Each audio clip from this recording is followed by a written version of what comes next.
Right, good afternoon, everybody. Just before we get into the formal business, may I first of all remind everyone that this is a meeting held in public, but it's not a public meeting.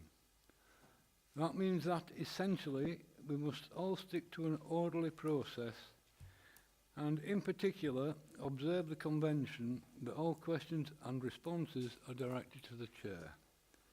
Thus I cannot, for example, permit direct conversations between onlookers, witnesses and panel members. The reason for this is to ensure that everyone here can work together effectively to bring relevant issues into the open. This is a scrutiny panel. It's non-party political. We do not represent the administration, but equally we do not oppose it per se. The formal declaration is that scrutiny acts as a critical friend to those people and bodies appointed to make decisions. This panel does not make any decisions regarding the closure or retention of individual premises or the means by which services are delivered, and has no power to do so. We can, and we do, however, make suggestions to those tasked with deciding. So those are the rules. Right, item 1 on the agenda, membership of the panel. I'm Councillor Bill Armour, lead member. And if the panel members would like to introduce themselves, starting with Councillor Addy. Hi, Councillor Beverley Addy, Conn Valley member of the panel.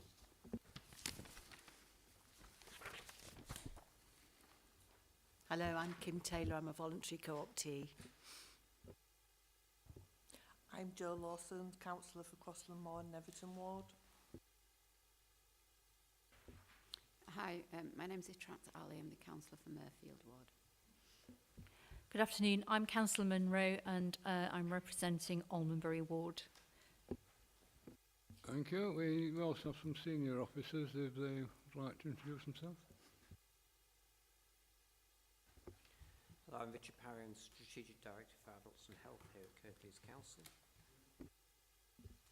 Hi, Michelle Cross, Service Director, Kirklees Council. Thank you. Councillor Liz Smage, I'm here in my role as Chair of Review and Scrutiny Committee, and I will try just to observe, although I'd usually fail miserably. Thank you. Yes, thank you. Item 2, minutes of the previous meeting. They have been circulated. Have we all read them, members of the panel? Are we happy with them? No alterations requested.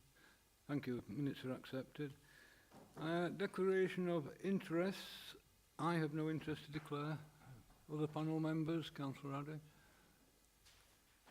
Any interest to declare? No. Councillor Lawson? With regarding item number 7, I have been contacted by a number of residents, and with regarding to item 8 on the maternity services, I would just like it to be noted that I hold a bank contract with CHFT. Thank you. Councillor? No, none. Only to say I've been contacted with regard to item 8, maternity services. Thank you. Item 4, admission of the public.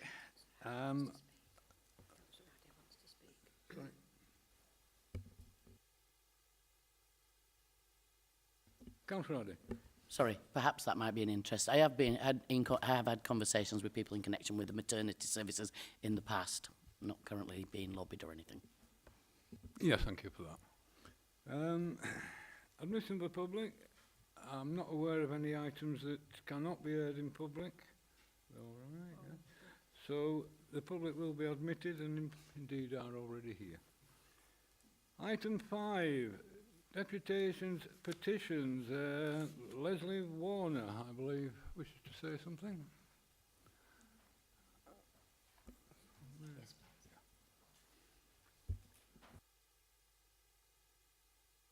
Your 5 minutes.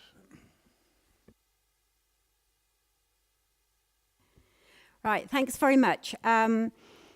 the deputation actually lasts longer than 5 minutes, so I'm going to refer to one or two acts that are part of what I'm assuming the panel is aware of. Do we have anything that is telling me the time when my 5 minutes is up? Okay, all right. So I just think it's about time that leisure centres were renamed health and wellbeing leisure centres, so that in the midst of the greatest pressure the NHS has been under since the war, with the combined effects and high rates of flu, COVID, ongoing issues with delayed hospital charges, 130,000 vacancies, lack of capital investment, record waiting lists of 8 million, means that all parts of the service, including primary, community and mental health care, are under huge strain. At this point, nobody should consider closing any centres that support and promote people's health and well-being. And the 75th World Health Assembly, held on the 28th of May 22, gives it a fundamental human right that everybody should have the access to a highest attainable standard of care. Councillor Graham Turner said in July 22 that leisure centres are vital in keeping the people of Kirklees healthy, and was justifying the package that went through last year. In the 4 years I was on the Health and Social Scrutiny, the one word that was repeated continually, and probably still is challenge. Our underfunded NHS on its knees, 160 plus nursing vacancies, not enough midwives to maintain the birthing centre in Huddersfield, insufficient beds for the elderly, regular bed blocking going on, crisis in child mental health, over a 2-year waiting list for CAMS, few youth clubs. I could go on. You're all aware of this. There has been an increasing publicity in recent weeks about the ageing population and inability of the NHS to cope unless more is done to increase well-being and physical activity. 61% of the population of Kirklees are obese, and it is well known that the cost of inactivity on the health service runs into billions. Everybody Active, which was Kirklees' physical activity and sports strategy for 2015 to 20, states the importance of physical activity. So how does that fit with closures that will make it harder for people to maintain their fitness and stay well? There are endless conversations at all our leisure centres, including Colne Valley, about how people are going to cope with their mental health once this closes. The Aquafit classes, which are always full in Colne Valley, help keep arthritis and fibromyalgia at bay. When Colne Valley Pool closed last time for 2 months, the local doctors said that people's conditions deteriorated. And talking about going into town does not make sense because a lot of people can't get there. And when you do get there, there's nowhere to park. There's also problems about trying to have swimming lessons because there aren't enough teachers there. People can't get through on the booking system at Cal. Somebody will talk about the owls in a minute. A man recently going through a painful divorce said that the leisure centre kept his mental health, and without it, he doesn't know what he's going to do. Many friendships have been formed, and we all know what a depressing time we're living through at the moment. You're taking away a lifeline for so many people. And I'd like to remind you that the NHS provided guidance and support for Better Minds, which is scientific fact that regular physical exercise can make us healthier and happier. And you know all the things: boosting confidence, increasing motivation, reducing tension, helping to calm the mind, and reducing loneliness. And Kirklees Health and Wellbeing Strategy, 22 to 27, have a shared vision for Kirklees that is to be combined strong, sustainable economy with a greater quality of life, and leads to people having better health where they can access it. So for Kirklees to achieve the 4 planned outcomes that they have, these being mental well-being, healthy places and connected care, how does that fit in with cutting the services that allow them to do that? We are all aware of the financial constraints that the council is under at the present time. Surely, this is the time to think strategically and long-term. There are ways of reducing funds. Getting short-term loans. New technologies will enable energy costs to be reduced in a short time. Most people have indicated that as long as the passport to leisure exists for those who are less well off, they would be prepared to pay more for classes. A price for life, however laudable, does not make any business sense. charging an extra £5, £10 monthly, how many would allow all centres to stay open, and yet this question wasn't even asked in the consultation. This is short-term madness. If these centres close, we all know that they will not reopen. Can we please ask the panel to do everything they can to think outside the box, work with Officers Cabinet CAL to secure all our centres for future health and well-being for all our citizens? The closures will, in the long term, save the council from any financial shortages, but will instead push much larger financial constraints into other areas such as primary, community and mental health care, which, as I pointed out at the beginning of this deputation, is already facing unsustainable pressures. Whew. Thank you for that, Leslie. Sorry, it's like on a motorway going, I miss you. bits out, but you know my passion, and Yeah, yes indeed. nice to see familiar faces.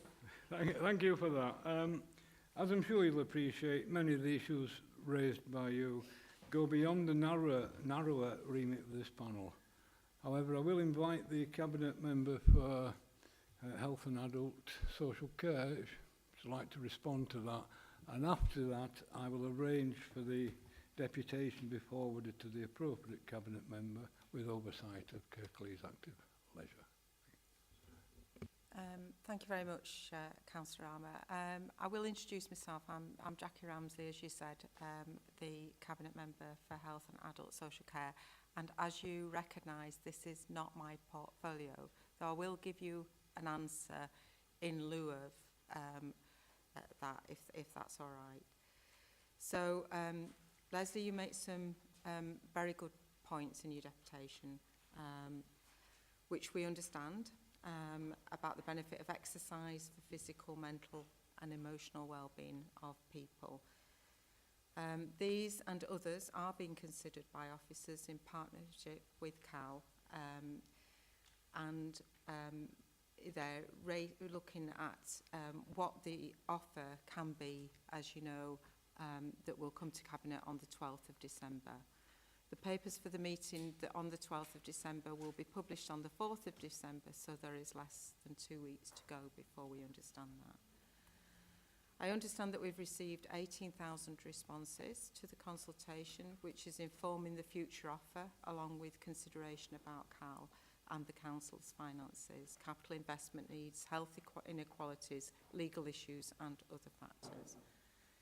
I'm told CAL has been remodelling its finances and offer, taking into account many of the suggestions that have been made by you and others, and we'll do what we can to see what facilities may be kept open.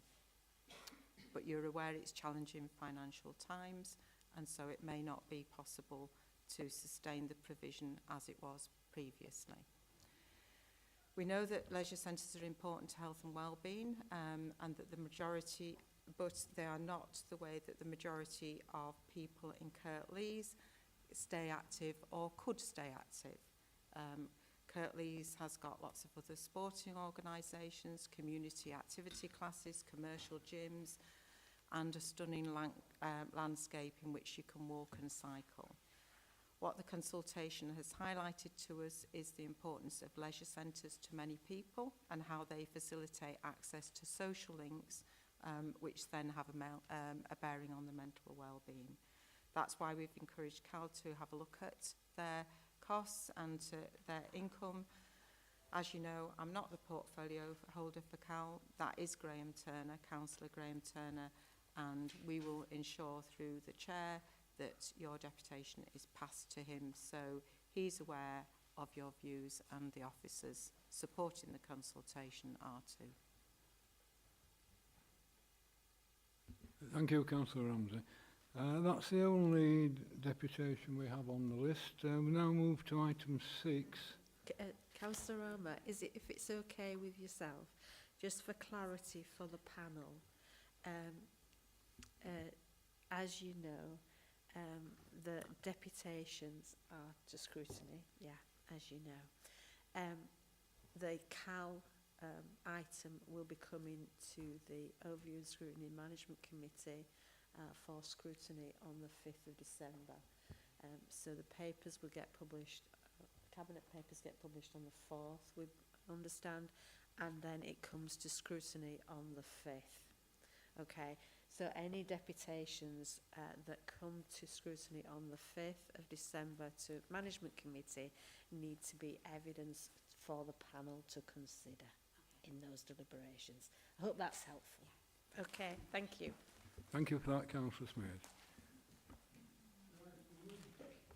We move on to item 6 now, public question time. We have 2 questions, and the first one is from Nicola Silva.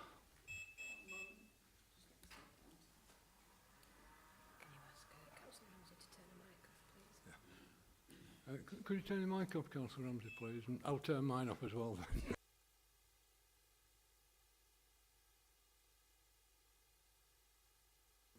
Thank you very much. Speaking as a disabled person and wheelchair user, the proposed closure of Colne Valley Leisure Centre will increase crowded changing rooms in Huddersfield with no changing lockers inside the changing rooms. The ones outside are not always available at a height where I can reach from my wheelchair, which means I lose my independence and have to ask for help. If the pool at Colne Valley closes, how are the people in wheelchairs meant to access the pool independently in the way we can currently at Colne Valley Leisure Centre? Yes, thank you for that. I am not in a position personally to answer that question. It is, as we've already been told, the province of Councillor Turner on the Cabinet. Does Councillor Ramsey wish to provide some sort of answer to that? If you'd like me to respond, Nicola, I can, but as been previously explained, I'm not the portfolio holder, so I'll give you the response that I've obtained if that would help. Could I ask one additional little bit to add on to that, please? Will the council be willing to create another equipped disabled changing room to take into account the fact that you're funneling disabled people into one centre rather than a few centres? Yes, thank you for the supplementary. As I say, I'm not personally in a position to answer those questions. I don't know if Councillor Ramsey can help at all there. I can give a response to the first part of the question, and I can forward the second part of the question as appropriate. So this is a response I've sought. Huddersfield Leisure Centre does offer a fantastic range of accessible facilities, both in terms of access to swimming pools provided at the side and also in terms of changing provision available. Features include a variety of access options to the main competition pool, a movable floor within the training pool, and a range of changing facilities for those with additional needs both specific to male and female changing rooms within the village changing area. Huddersfield Leisure Centre is a major leisure facility with significant space to accommodate a large number of customers, including those with additional needs. Locker provision is available within the changing room areas, and CAL would ask that customers with particular needs speak directly to the Huddersfield Leisure Centre staff, who can then advise the most appropriate provision for their needs. That's what I've been provided, but I'll make sure the questions are forwarded. Thank you very much, Councillor Ramsey.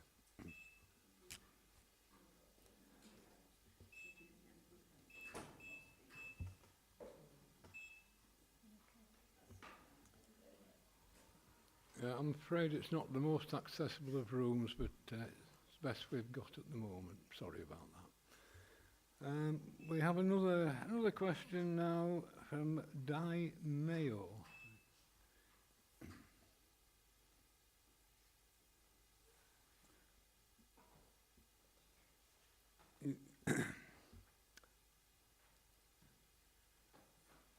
When you're ready, if you want to press the big bar, that's it. Hello, my name's Di Mayo. I've come on behalf of the Colne Valley Owls. I'd like to ask, how does your planned closure of Colne Valley Leisure Centre fit with the national trend to encourage all people, especially the very young, the teens and the elderly, to engage in social and physical interaction to combat mental and physical conditions which weigh heavily on the NHS? And if the centre closes, what feasible alternatives are you proposing to enable these activities to continue? For instance, organisations like the Owls provide a safe environment for social interaction, thereby helping to stave off loneliness and mental health problems. I have a supplementary as well. Yeah. Well, do you want to put them both, or do you want to wait for the response? I'll wait. Right. Councillor Ramsey, are you able to respond to that? With the same provisos as the last, if that's all right. There's no planned closure of Colne Valley Leisure Centre. We're consulting the public around a proposal at the moment. A decision as to the future of Colne Valley Leisure Centre has not yet been made, and as we've discussed, it's not going to be made until the 12th of December. Physical activity can take many forms and takes place in many settings, and whilst we recognise that leisure centres and swimming pools are important and provide a facility and or activity of choice that some people like, they are not the only means the only means that people can keep active. The costs of supporting leisure centres to remain open have increased dramatically over the last few years.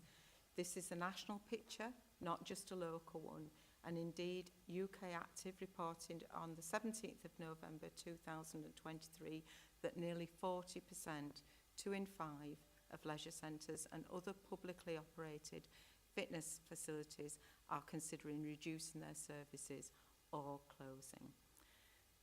closing their sites entirely by March, and that's due to the high energy costs. So sadly, our local provision is very much in line with national trends. Local government has limited resources and many different responsibilities to discharge, many of which are statutory. We have to do them, which means that limited funds are left to support the operation of leisure centres. At the same time, it's unlikely that the public would be willing to pay the prices needed to cover the true cost of the leisure centre's income alone.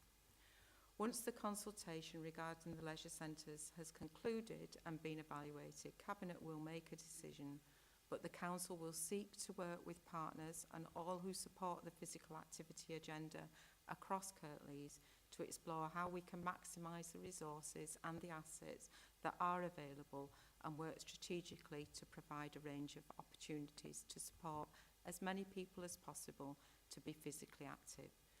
We understand your concern, and whilst we cannot promise that everybody will have exactly what they want, where they want, and when they would like it to be, how we can support the needs of groups like Owls will be part of these conversations. Thank you, Councillor Ramsey. Do you have a supplementary question? Yeah.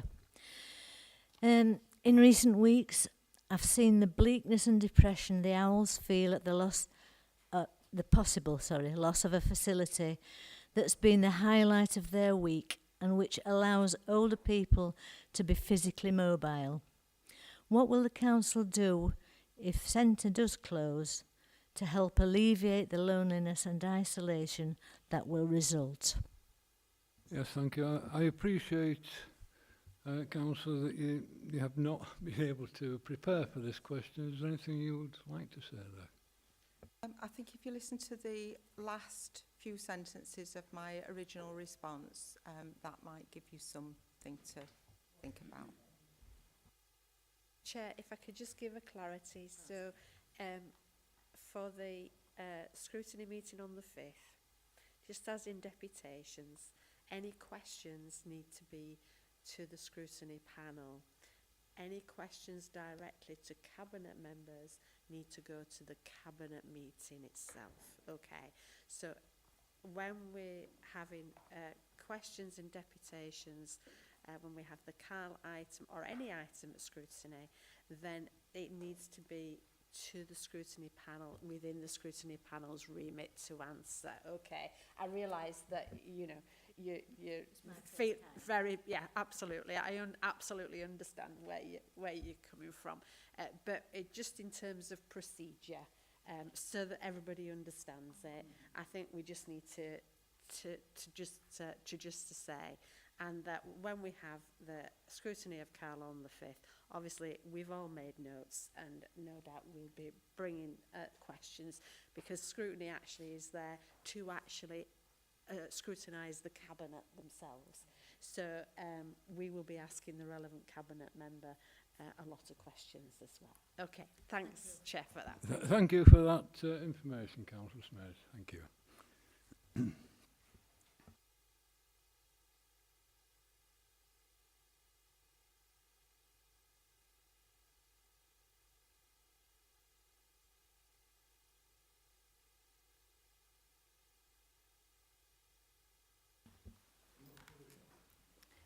Thank you, Chair.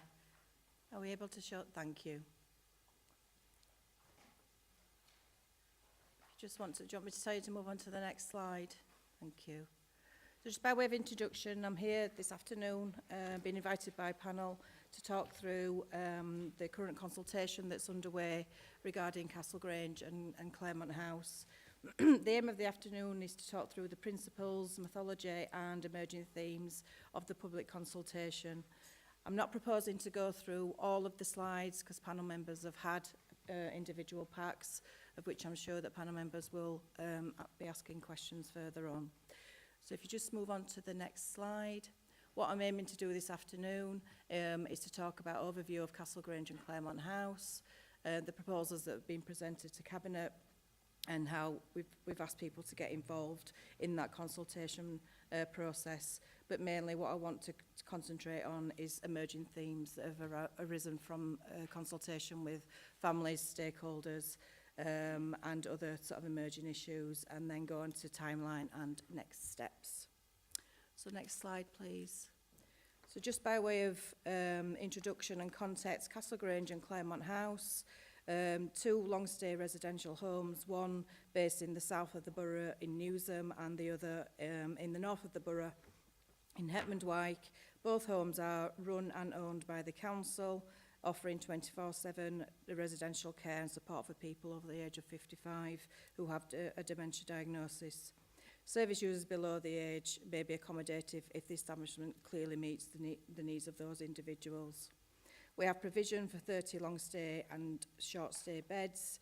The service provides bedrooms that are single occupancy with ensuite shower facilities. I'd just like to note that Castle Grange is temporarily accommodating dementia daycare services. This has reduced the home's provision to 30 beds in total. 26 beds are currently occupied by long-stay service users and 4 beds are used for short-stay and emergency placements. Claremont House is undertaking a series of decoration, and this has reduced the home's provision to 30 beds in total. 20 beds are currently occupied by long-stay service users and 10 beds are used for short-stay placements. Thank you. Next slide, please. Again, by way of context, a report was presented to Cabinet on the 26th of September for approval to enter into formal consultation to close Castle Grange and Claremont House residential care homes and instead provide care through other care homes instead. The report asks for approval in principle, subject to stakeholder consultation, for the Council to withdraw from long-stay residential care market and the Council to focus direct care delivery in parts of the care market where there are fewer providers and options for people. This part of this proposal would involve consulting with residents and families and the wider body of care providers. It would also involve consulting with staff and unions around service re-provision. And it's fair to say we have done a series of pre-consultation meetings with families and and we are in regular contact with families through face-to-face meetings.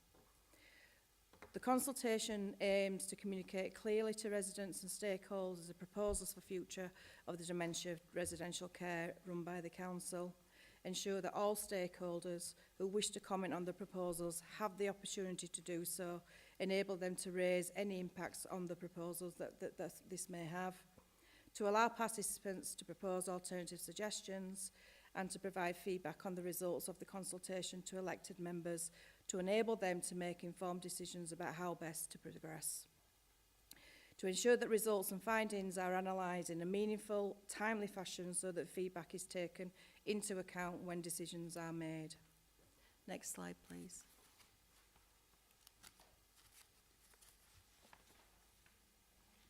Next slide, please. So I've skipped one. So what are we consulting about? As I've previously said, we're consulting on the proposals presented to Cabinet on the 26th of September to review and explore potential closure of the Council's long-stay residential care homes. I think it's fair to say the rationale for the proposals, the strategic aim of social care is to support people to live independently in their own homes for as long as possible. This is reflective in the significant expansion in reablement and home care capacity across Kirklees and the investment of a new dementia daycare service at Knoll Park House. In other areas of social care where there's a wider range of providers, the Council provides a small part of the total provision. Examples include residential, nursing, home care, where a vast majority of provision is provided by the independent sector. Thank you. Next slide, please. So this just gives you an overview of how people have been able to get involved. We've done this through a variety of means. We've got web pages that went live. We've got online surveys. We've provided paper copies of the surveys. We've provided advocacy sessions to support people to take part in the consultation. We've held face-to-face meetings with families and we've held aimed at families of the residents in a structured themes of sessions. Just to note that these have not been public meetings, but we've held several meetings with families. We've got a dedicated email address that has been set up so people can contact the council if they need. All inquiries are logged and dealt with in a timely manner. Next slide, please. So just to take you through the consultation timeline, we commenced the consultation, we commenced on the 9th of October. Through that period, we've done a variety of activities, dedicated sessions, as I've said, with home care residents, consultation with staff, with staff, with unions. We've also consulted with our dementia practitioner and the News and Community Forum. Engagement with care home providers throughout the engagement, and also seeking feedback from families of the care homes to ensure a full, open, meaningful dialogue throughout this consultation process. The consultation ends on the 3rd of January and results of that will be presented to Cabinet in February 2024. I just want to touch now on some of the emerging themes of the consultation survey. We've received 100+ responses to date.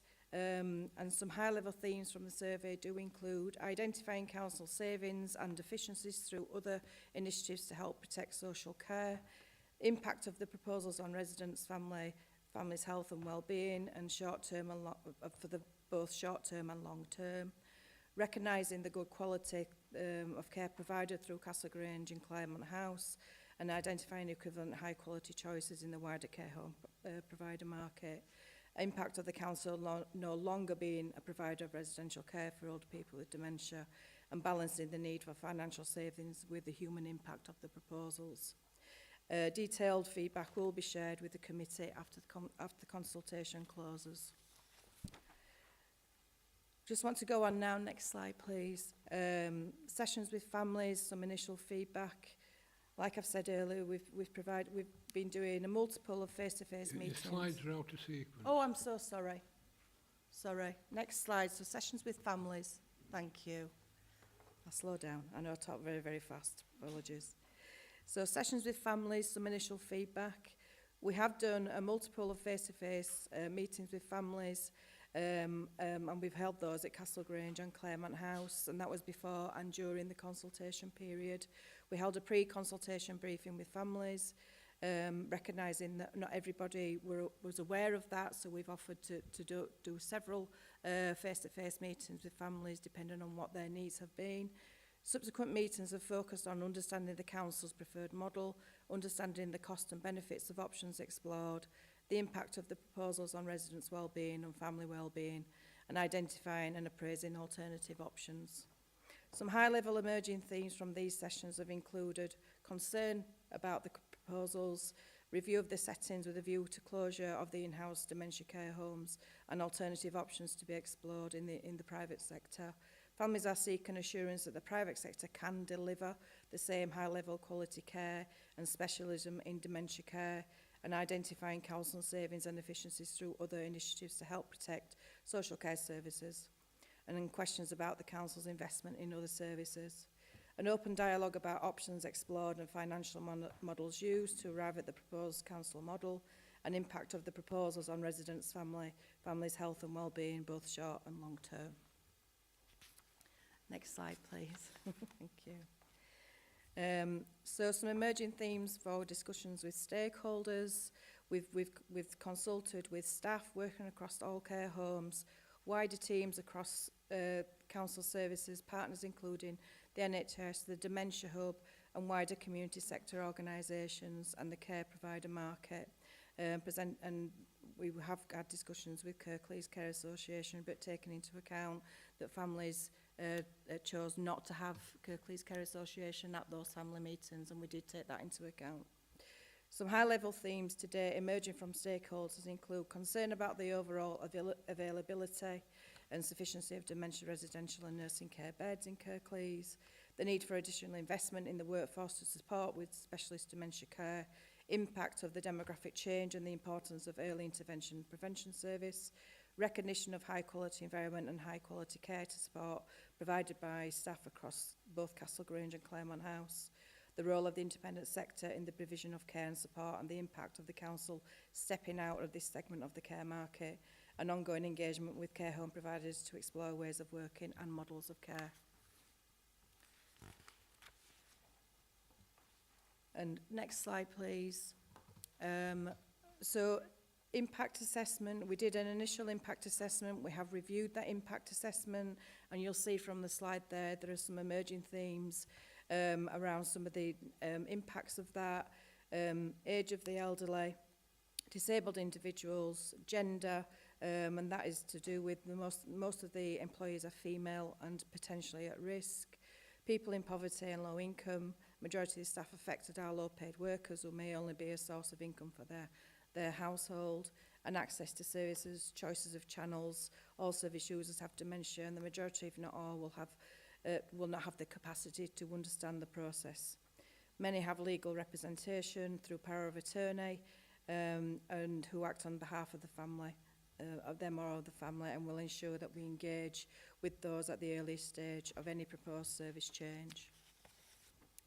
And the last slide just goes through the timeline, which I've already described.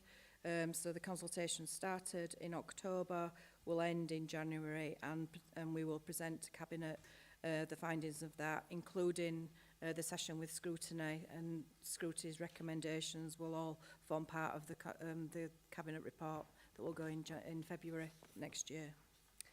So the last slide, on to next step. As I've said, the consultation closes on the 3rd of January. We are still in the midst of consultation. We will continue to engage with family members through ongoing communications and dialogue for the duration of the consultation, ongoing focus meetings with family members and other stakeholders. These meetings will be driven by the consultation needs of families, ongoing consultation with staff to gather their feedback on the proposals, attendance at key meetings, including Dementia Practitioner Forum and News and Community Forum, engagement with care providers through engagements with Kirklees Care Association, and consultation results to inform the final Cabinet report on the future of the homes, with a view to the meeting in February 2024. Thank you, Chair. Yes, thank you for that.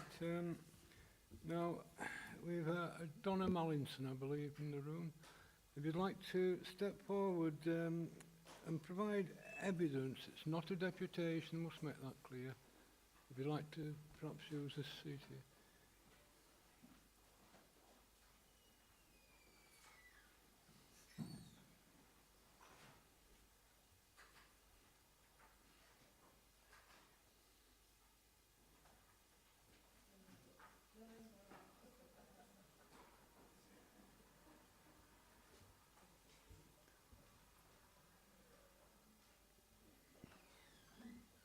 When you're ready, if you press the broad bar on the...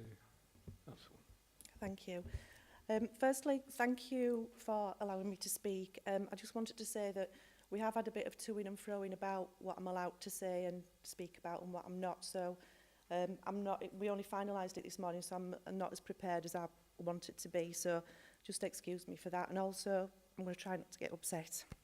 So, just regarding the report that was submitted to enter into consultation, we believe that was not fit for purpose. It has numerous inaccuracies on it. It initially gave us a list of 57 care homes that Kirklees said were able to provide alternative care for our relatives. This was actually proven to be incorrect, and Kirklees now acknowledge that there are only 6 care homes that would potentially be able to provide the care. However, we're still waiting for the details of which ones these are. The report says that stakeholders have been made aware. We question that. We're aware that social workers aren't aware. Locala visiting nurses aren't aware. Indeed, my mum's own GP isn't aware. And we are still waiting for feedback from Kirklees as to what the stakeholders they say have been consulted have said. Private sector care cannot provide like-for-like care, so is incomparable to the care that Castle Grange and Claremont House provide. The online and paper consultation forms aren't fit for purpose. There's not enough information on them or relevant questions asked.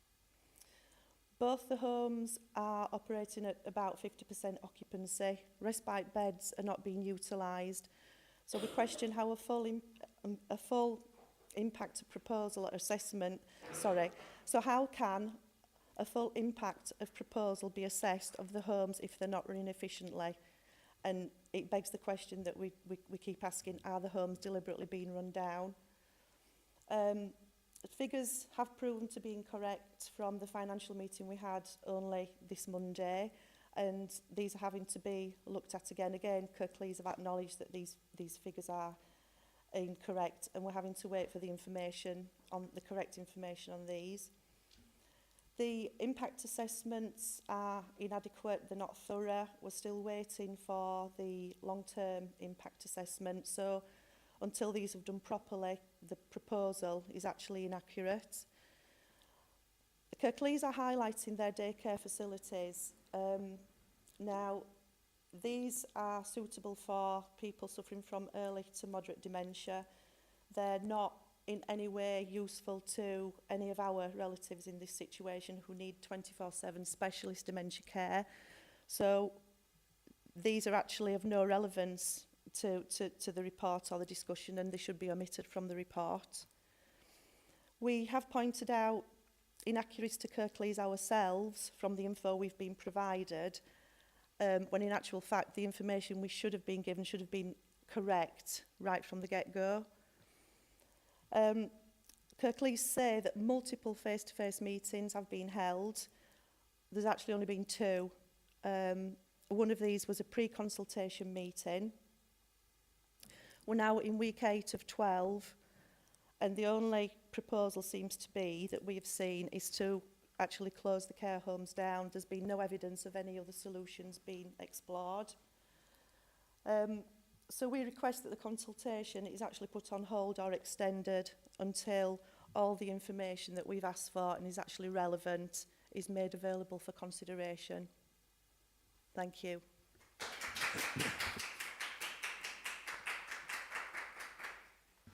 Thank you for that. I'm sure the officers will have taken on board what you've said. I don't expect immediate responses from them because they've got to think things through. Yes, you've got your message over. Right.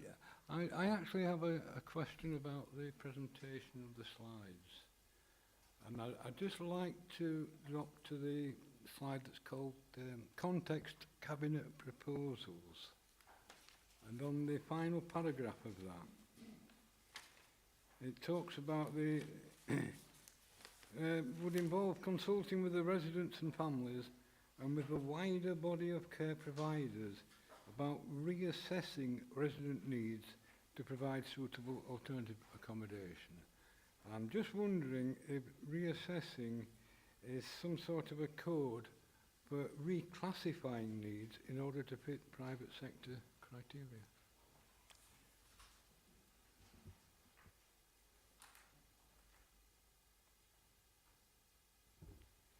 Thank you, Chair. So there isn't a difference in criteria between a private sector residential care home and the council-run dementia care services. There would be if someone required residential care versus nursing care. But we do need to go through a formal assessment process to make sure we fully understand somebody's needs. We do that before someone moves into a care home. We do that if someone's moving between care homes. But there's not an attempt to reclassify somebody's needs. It's to make sure that we fully understand somebody's needs and that any service anyone moved to is fully able to meet those needs. Yes, thank you for that clarity. It just occurred to me as we were going through the slides. I do have a more general question for Richard Parry. And this is a point that has been raised several times by concerned relatives, and one which we have Mr. Parry and I have previously discussed. Given that there's a body of evidence gathered from around the country and indeed internationally, which indicates that disrupting settled residents with dementia very often has serious adverse effects on the health and longevity, will consideration be given to seeking alternative service providers who could take over each or both of these homes as going concerns? Thank you, Chair. I'll attempt to answer that. I think it's fair to say that in 2018 we did a similar exercise where we looked to sell the provision of both homes. That was unsuccessful at that time, but it is something that the families have asked us to explore. So I think in the spirit of, excuse me, pardon me, in the spirit of openness and transparency, it is something that we are willing to explore should a decision be made to close the care homes. Thank you for that. Reassuring. Now we're moving to the panel. I know there are a number of members with questions. So could I ask Councillor Addy, any questions for her? Thank you, Chair. Is there appropriate quality capacity locally in the private sector to accommodate all these residents, and what would that transition look like if closure became the option in terms of timescales, support for residents and their families, coordination of the offers of places on the basis of things such as location and care needs, but most of all, and Councillor Armour has alluded to this as well, how will you mitigate for what has been shown in some cases to be devastating effects of moving patients with dementia from their settled arrangements? Thank you for that question. So yes, there is provision of residential care and indeed nursing care across Kirklees meets the needs of people living with dementia. What we would need to do is go through, for each individual, a conversation with family, a proper social work, a multidisciplinary assessment to understand the specific needs of an individual, including whether at some point in the future nursing care might be more appropriate for that individual. And then for each individual come up with an individual plan, if they were to move, about how we would manage that transition, that movement to another care home well.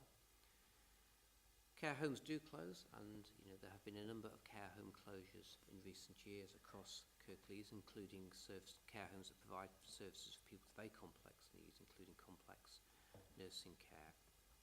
And there's a body of good practice about how one manages a care home closure or the movement of an individual between a care home. And indeed, people do move, say, from having lived in a residential care home. Their needs may change. They may need to move to another provider, move into a nursing home, for instance. So people do move between care settings. And you're absolutely right. It's important that we plan and manage that well. So that starts off with understanding what's important to the individual, following nationally established best practice about, for instance, if about staff from the home that someone's moving into, potentially moving to a coming and visiting them in their current home, likewise staff, and particularly as sometimes when private sector homes are closed, that's been a fairly rapid process from the private sector provider first notifying us that they intend to close through to the home closing. We have the ability to manage that process over the timescale that works well for people, so we'd absolutely expect that there are visits from staff from the potential new home to someone's existing home, that there's the exchange of information, but likewise staff that already work with an individual going and working into the new home to prepare and make sure that home's familiar with what works well for an individual, moving with somebody and managing that transition afterwards. And clearly, as part of that, we want to make sure that there's proper conversation with family members about what's important, that we're pulling together the right professionals to manage and coordinate all of that.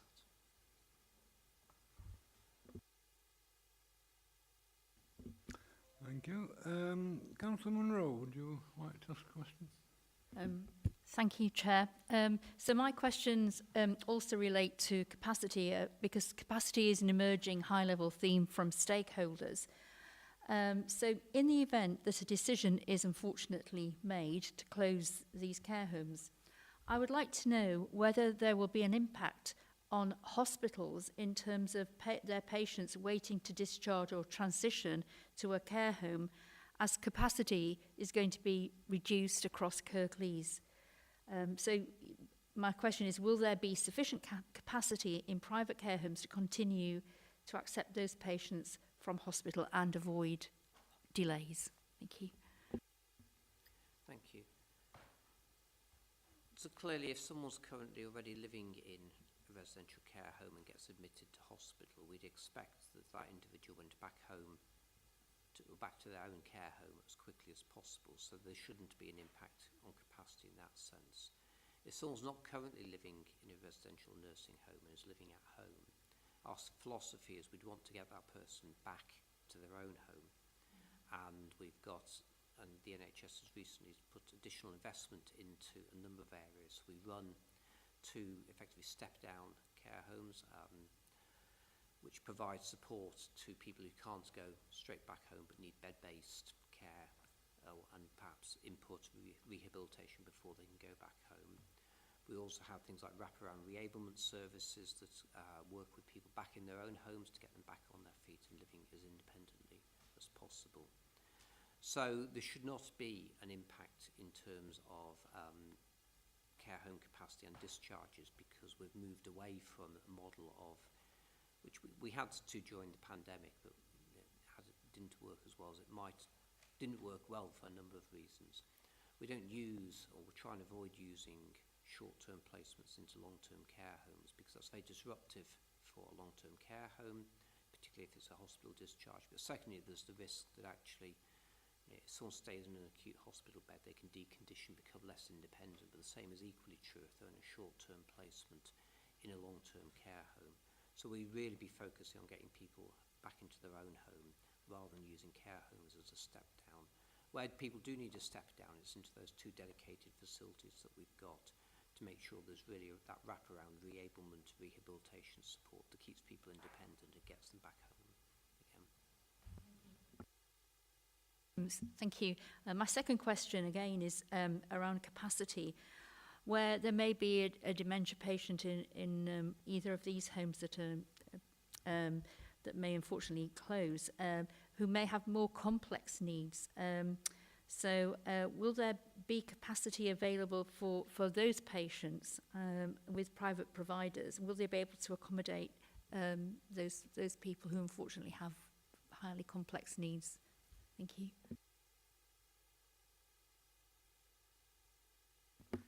So we've got a range of providers across Kirklees who support people with complex needs. What we would clearly be doing is looking to have the conversation with individuals, with families, about what the right solution is.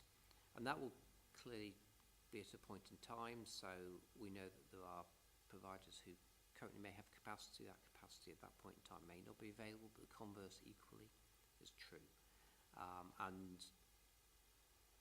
But at this point, we understand there's capacity out there. We've seen some homes reopen in recent months, or open again. wanting to provide residential care for people living with dementia run by a local operator. So we understand there to be capacity out there. Clearly at a particular point in time that will change, and we'll need to make sure we work with families to understand where's the right long-term solution, whether there's capacity there, whether we need to wait for a bed to become available, because as I said, we'll manage this over a time period that works well for people. Thank you. Kim Taylor. Thank you, Chair. So my question is around the plans for the Dementia Day service. What will the plan be for the Dementia Day service that's currently at Castle Grange? Should it close? I understand there's a new facility.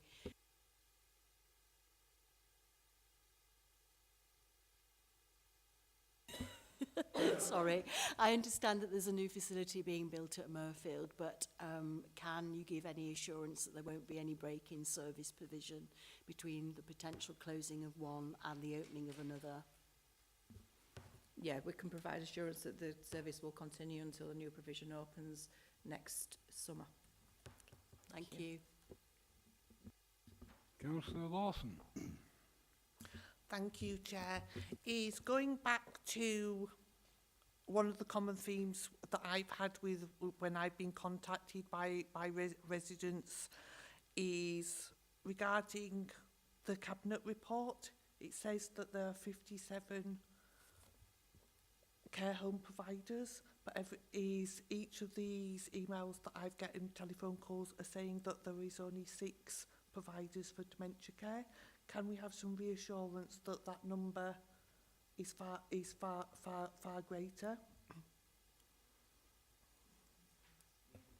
So we pay a premium to providers who specialise in supporting people living with dementia. And there are 23 care homes across Kirklees for whom we pay that premium because they are specialist dementia providers. Thank you. Come back here. Councillor Alley, do you have the questions?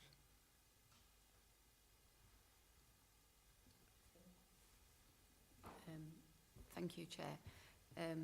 I just had a question more from the perspective of the residents' carers. So in the worst case scenario, if these care homes were to close, I appreciate the concerns of carers and relatives around that transition, and what assurances can you provide, or what provisions will be provided that we can assure, you know, those carers that there'll be a proper transition and sort of facilities to enable that to be seamless and as comfortable as possible for residents. Okay, I think Richard's already touched on this point, but I think what we've said is because they are council-run homes, we do have the flexibility to work with families for as long as possible to make sure that we're doing individual care planning, that the staff who are supporting and know their loved ones as well as possible will work with those individual families, work with their advocates to make sure that there is wraparound support. And I think, did you mention about the carers themselves, the provision for the carers? Do you mean staff? So staff and relatives as well? Yeah, okay. I think in terms of carers, we will support them to the best of our ability. We do appreciate how difficult this is for families, and that's why we're wanting to work and talk to families as much as they possibly want to talk to us. I think in terms of our staff, we do carry, unfortunately, a number of vacancies within the council, so we would look to deploy our staff anyway into different alternatives, and we'd work with them and their union colleagues and do similar like we do with residents who work on an individual basis for those staff to see what alternatives were available for them. Thank you. Thank you. That's really reassuring. Part of the design of the consultation process has been the offer of individual conversations with family carers to we can make sure we can understand the specific needs of each resident and of each family and build that into the considerations for Cabinet. Yes, thank you. Councillor Lawson, one very quick last question, because then we're moving on to a different item, short of time. So you had a question. Thank you. Is there are a number of respite beds at both Castle Grange and Claremont. Is what facilities would there actually be moving forward to support carers that actually probably maybe just need a break from 24/7 care of their loved ones moving forward?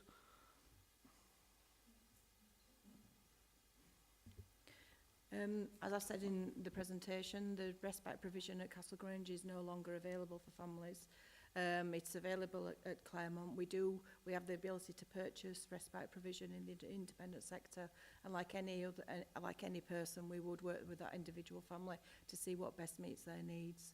And like we said earlier, we are looking to extend opening hours at the new provision that will provide 7-day-a-week support for families, recognising that getting respite and getting that break during that week, for a lot of families that happens to be on a weekend, so we'll be looking to extend our opening hours, and that would go into evenings and weekends.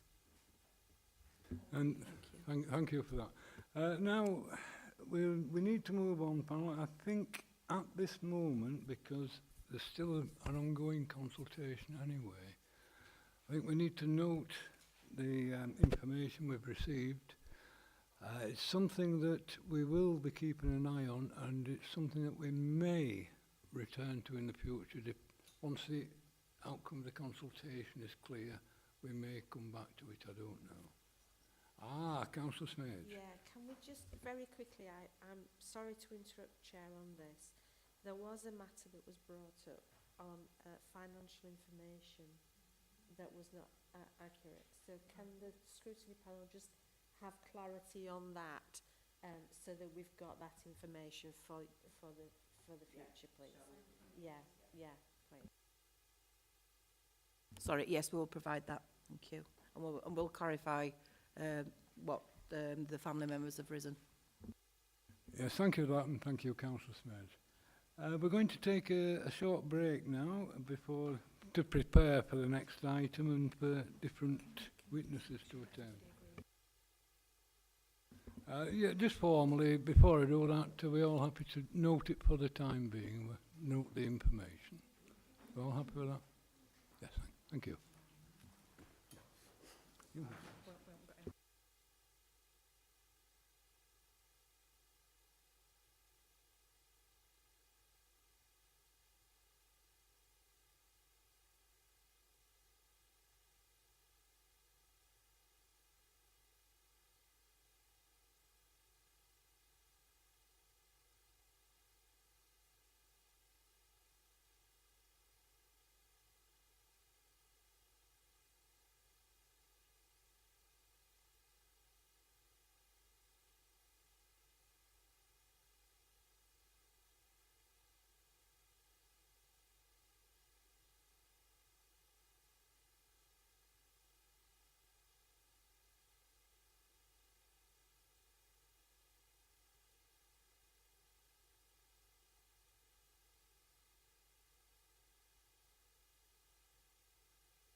Right, welcome back to the Health and Adult Social Care Scrutiny Panel.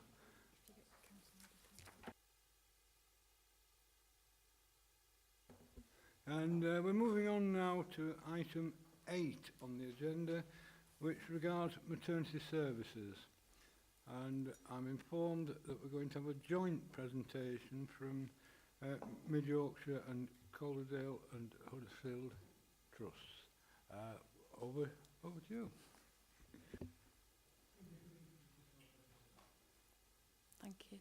Thank you, Chair. Good afternoon. My name's Anne-Marie Henshaw. I'm the Director of Midwifery and Women's Health at Mid Yorkshire Hospitals, and I'm joined by my colleague. Talib Yassin, I'm the Chief Nursing Officer at Mid Yorkshire Hospitals. Thank you for inviting us. And we're working very, very closely on this agenda issue with our colleagues in Calderdale. Hi, I'm Gemma Puckett. I'm the new Director of Midwifery and Women's Health at Calderdale and Huddersfield. Good afternoon, I'm Lindsay Rudge and I'm the Chief Nurse at Calderdale and Huddersfield Foundation Trust. Thank you for that. So we propose to summarise the briefing pack, and then we've got plenty of time for any questions that you might have. So to summarise, both birth centres in Kirklees were temporarily suspended due to significant midwifery staffing shortfalls. Those shortfalls came about as a result of vacancy. This is a national issue in maternity services that's very well publicised, but we also had running through there quite high levels of maternity leave and also sickness. Huddersfield Birth Centre was temporarily suspended in October 2020, and the Bronte Birth Centre at Dewsbury Hospital was temporarily suspended in June 2022. Throughout the period of suspension, both trusts have continued to offer the full range of antenatal, postnatal and home birth services close to women's homes, so in either hospital or in community. We very quickly, and last time we came to talk to you, we described the workforce strategy that we had around attracting, recruiting and retaining high quality staff, and we've applied that strategy as we described to you in our last visit. So the current position is that CHFT do have continued high levels of vacancy with really robust plans in place, particularly in relation to recruiting the March exiting students. So this is the first year that we're going to get student midwives exiting higher education institutions at 2 points, which is going to be really important for sustainability. Mid Yorkshire Hospitals are almost fully recruited, and that recruitment includes a new post, a full-time birth centre manager for Bronte Birth Centre. We have a strategic partnership. We continue to work together towards reoffering midwife-led birth centre birth in Kirklees. And our plans are that before the 1st of April 2024, we will be reopened to births at Bronte Birth Centre. The plans for Calderdale and Huddersfield, which my colleagues will be able to explain if there's any questions in much more detail than me, are dependent on recruitment of exiting students from that second cohort as part of the regional midwifery staffing sustainability and resilience plans. So when we reflect back on the presentation that we gave last time we came, we think we've given due diligence to the issues of concern. We developed a strategy that's been implemented and we can see that it's paid dividends in terms of recruitment, and we've now got the time frame in terms of reoffering midwife-led birth centre births in Kirklees. So I was going to stop at this point and take any questions, if that's okay, Chair. Yes, certainly. In that case, I'll have to dig out my questions. You're Mid Yorkshire, aren't you? Yes. Well, first question is there a firm date for reopening of the birthing facility at Dewsbury? You're telling me April, did you say, 2024? Yes, Chair. Right, all being well. And another question that I have is, if and when the Dewsbury Centre reopens, will women from South Kirklees, that's essentially Huddersfield and the surrounding area, be able to avail themselves of the facility? Absolutely, yes.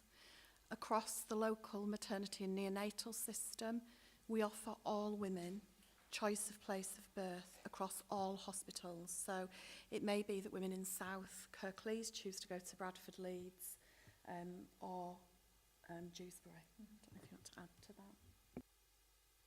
I think that fits with the national agenda around offering choice for women, and they don't have to go to their local services. They can choose to go wherever they wish to birth. Yes, I think the problem in Kirklees is for 18 months or so we haven't been able to have a baby born in Kirklees unless there were a home birth or an accidental birth, if you like. And it's something that the residents of Kirklees would like to see change.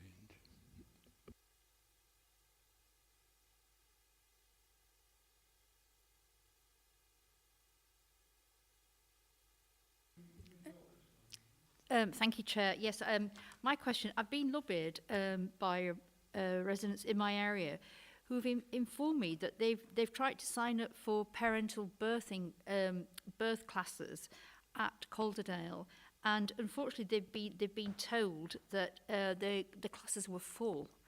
So I'm just wanting to know if you can tell me about those classes, how often they run, and what you can do to address that situation for people living in Huddersfield. Thank you.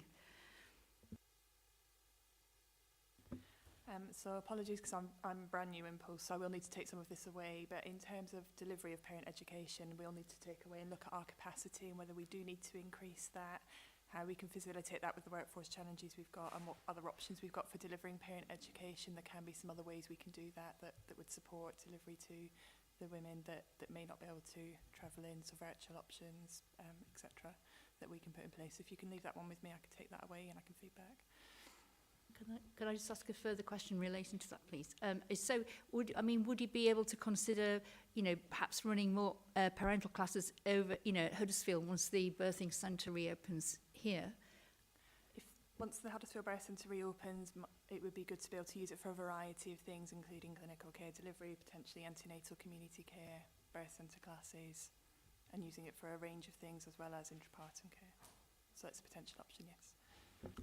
Thank you for that. Councillor Addy, do you have any questions at this stage? Thank you, Chair. I wasn't sure whether we were splitting off people, picking them off there and that, but as you're answering questions across the board there, I think what I would like to know on the back of the firm plan for Dewsbury is what is the firm plan for Huddersfield and the birthing centre here?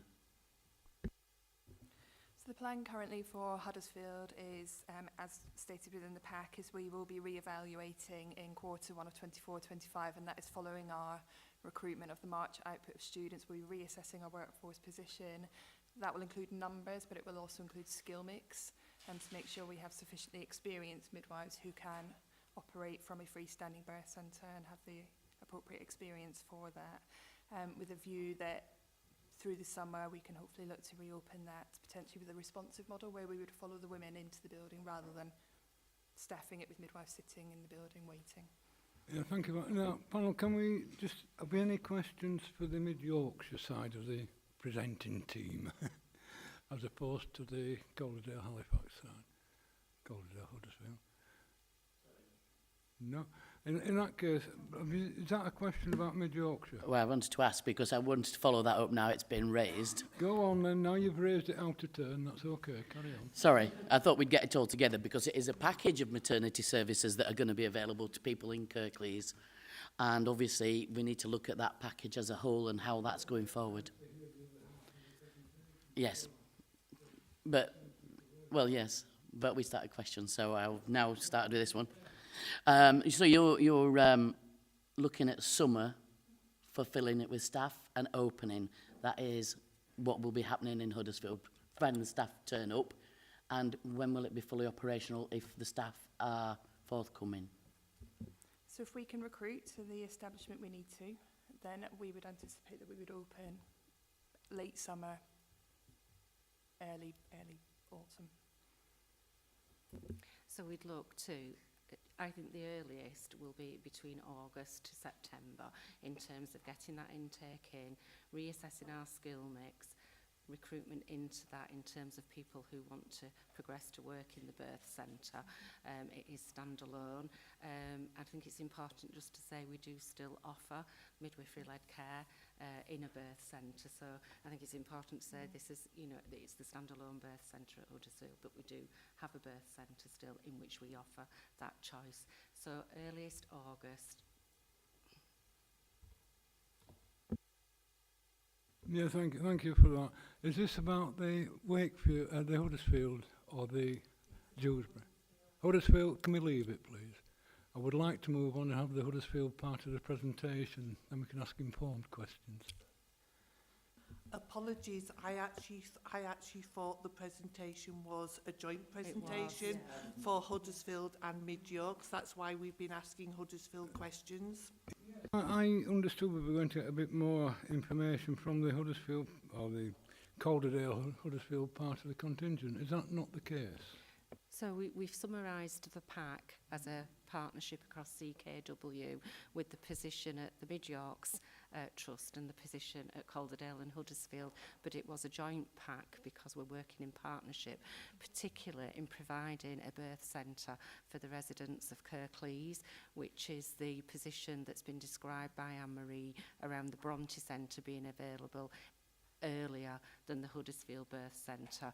So what we've got is a timeline that says the Bronte Birth Centre, end of April, will be a provision that's available.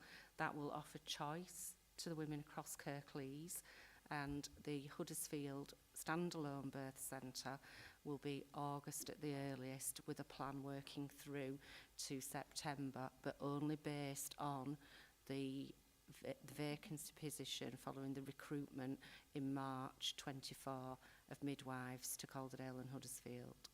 Right, thank you. In that case, and let's, leaving aspirations aside, what plans are there for a consultation on the seemingly significant changes in service provision? Should this Huddersfield facility not reopen in the near future? And let me be clear, I've been told several times, oh, it's going to open soon, it's going to open soon, it's going to open soon. It's been put back every time. I think we have been very, very patient about this. It closed in 2020. So can we have some firm ideas, please? So I think I've been clear and firm that we cannot open the birth centre due to our safe staffing position, that we had a March intake, and I was clear about that in November. We will, if we recruit in March, move to a position of opening the birth centre. It's not that we don't want to, we are absolutely committed to when it is safe to do so, and that's why we're looking at different models from the previous model when it was opened and it was staffed over a 24/7 period, to make sure that we can be responsive to the women that would wish to use that facility. We still do offer midwifery-led care. Yes, thank you for that. But to repeat myself, what are you going to, if it does not reopen, which might be beyond your control, what are we going to do then about this is a significant change in the service offer for Huddersfield women, South Kirklees women? What are we going to do about consultation on that? We don't envisage it not reopening, so therefore we don't envisage being in a position where we would have to do that. So I think we've given a clear timeline, and we would have to revisit that at that point. But at this moment in time, we're offering choice. The women of Huddersfield would be able to access the Bronte Birth Centre from April onwards, which means they would have a birth in Kirklees. Yes, thank you for that. But if we still have recruitment issues that we may well have, when are we going to have a consultation? Because this service has now been closed for 3 years. It's going on rather a long time. As I say, our intention is not for it to remain closed. I think we've outlined a time frame, We would be happy to revisit that time frame. We can update in March, April, depending on the outturn of recruitment. But our absolute intention is to be able to provide a birth centre at Huddersfield when we can and when it's safe to do so. Chair, can I ask a question? Yes, introduce Liz Smage. Councillor Smage, Chair of Scrutiny. I think it's important for the Scrutiny panel to be able to understand the sustainability of your proposals.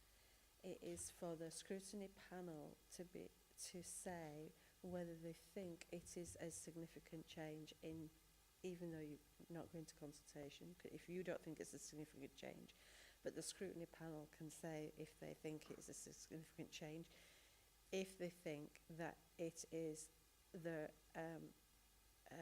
maybe the sustainability or the model that you're describing is not clear, and how it moves forward, because the Scrutiny panel has been told this several times now, that it is a temporary situation.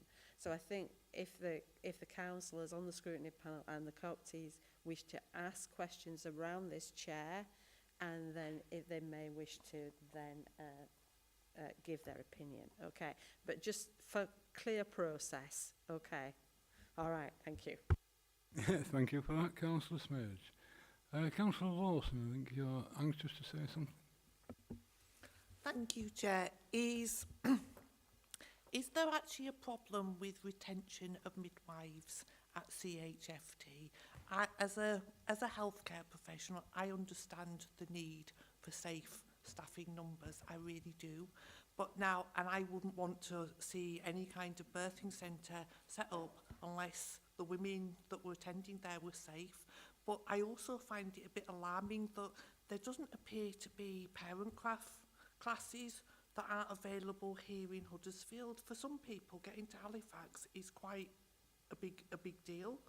And I just feel that at least there should be something that people could actually attend.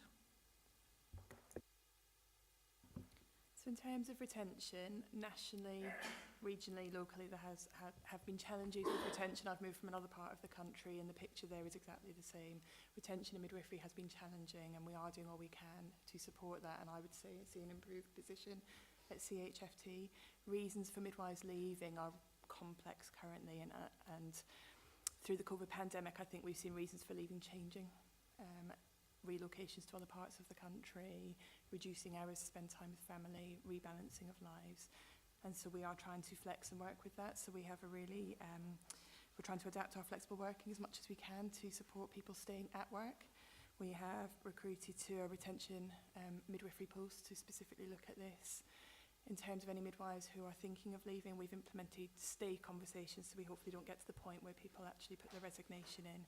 If people have resigned, either myself as Director of Midwifery or my deputy, a meeting with them to understand the reasons why and see if there's anything we can do to change that for them, because sometimes it is an adaptation in working patterns that they didn't think was possible that we can facilitate. So we are doing as much as we can to retain staff, but on the whole, midwives are leaving not necessarily because they're unhappy with CHFT, but because there are various complexities in life happening that are influencing that. And some of that is cost of living crisis, childcare costs, not having family support to manage childcare, etc. So it is challenging, but we have seen an improved position with our retention. Yeah, would you like to? Yeah, I think just to add to that, one of the things that we've particularly seen in the midwifery workforce, who are predominantly female workforce, is particularly post-pandemic, people have reduced their hours. So they've not left. What they've done is they've made a lifestyle decision that they're going to reduce their hours and or work more hours in a flexible capacity on an NHS professionals bank type situation. Regionally, we have a recruitment and retention roadmap, and both organisations are fully involved in the retention part of that work regionally. We've tried to put in the pack some of the challenges to describe the challenges that are reported nationally and reflected locally, particularly around some of those issues, Gemma, that you've just picked up. So it's a difficult environment. People are living and working within difficult contexts. The key thing that we have to ask ourselves and assure you of is that we're fully contributing and part of those national and regional programmes of work, and that we have got robust processes around things like the stay interviews, flexible working arrangements, etc. Yes, thank you for that. Have you finished? Yeah. Any more questions from panel members? Well, one moment, please. I'm finished with the panel. No more. I have another question. It's Councillor Addy's got a question. Councillor Addy's got a question. I'm sorry, Councillor Addy. Off you go. I think we're coming to the point, Chair, where we do need, as a panel, to consider if this is a substantial change, raising issues in need of specific scrutiny in its own panel, to look at this protracted closure. Even though we have potential reopening dates now, there's been continued recruitment and retention issues. We need to consider the sustainability of what's been proposed. Will recruitment be successful? We need to understand this model that's been put forward, and we also need to take into account the positions of both CHFT and Mid Yorkshire Trust, look at the maternity programme, the Ockenden report, and including issues but not exclusively, such as the increased home birth by women at risk and geographical availability of birth options and the surrounding support. And if we decide that this is a substantial change, it's important we ask Calderdale and Wakefield councils to consider this alongside us and scrutiny to take place together. I'd like to put that to the panel. It sounded like a statement rather than a question, Councillor. Do we? We haven't finished asking questions. Have we any further questions? Oh, right, sorry. Well, I've got just one more.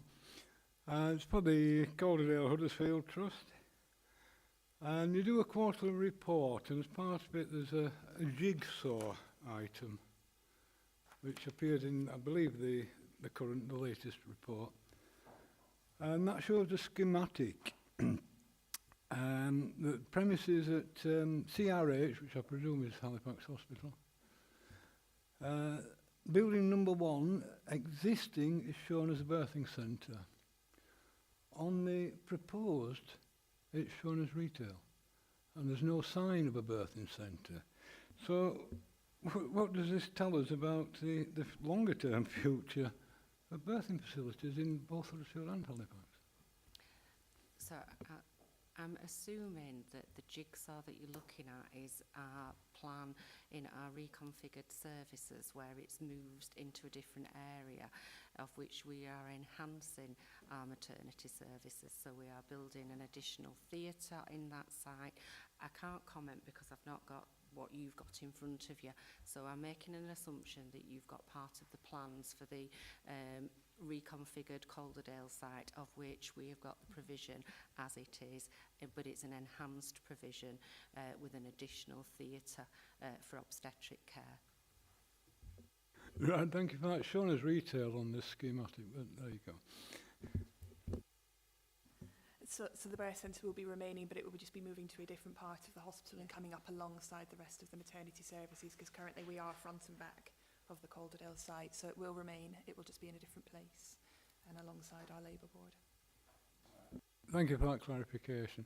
Now, we do have a couple of Wakefield Scrutiny councillors with us who may or may not have questions. If you'd like to come up to here, please. Calderdale, my apologies. That's fine, Chair. Thank you. Thank you for the opportunity to ask a question.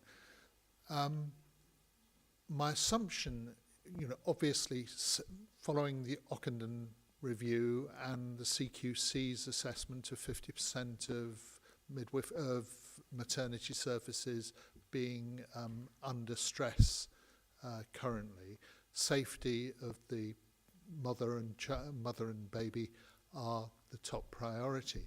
I assume in a midwifery-led unit, particularly one that's remote from a consultant-led obstetrics unit, you need staff who have a greater level of experience and are able to deal with the majority of expected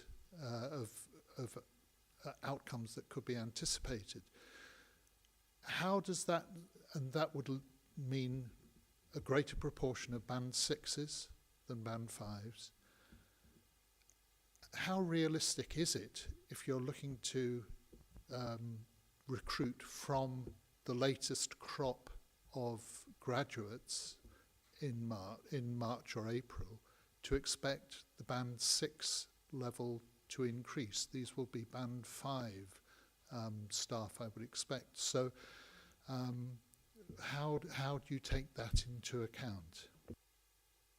So we will have a cohort of midwives currently who are in the preceptorship programme coming towards the end of it from our recruitment of previous year that will be moving into band 6 positions.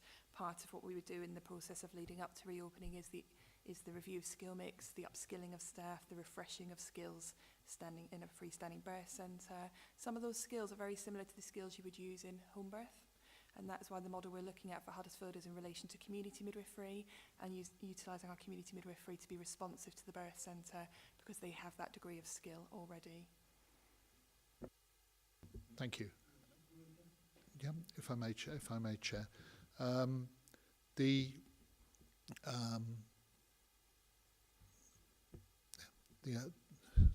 beg your pardon. No, it's gone out of my head. So I'll leave it at that. Yes. I can empathise. Are there any other questions from Halifax side of things, Calderwood? No? Right, thank you for that input.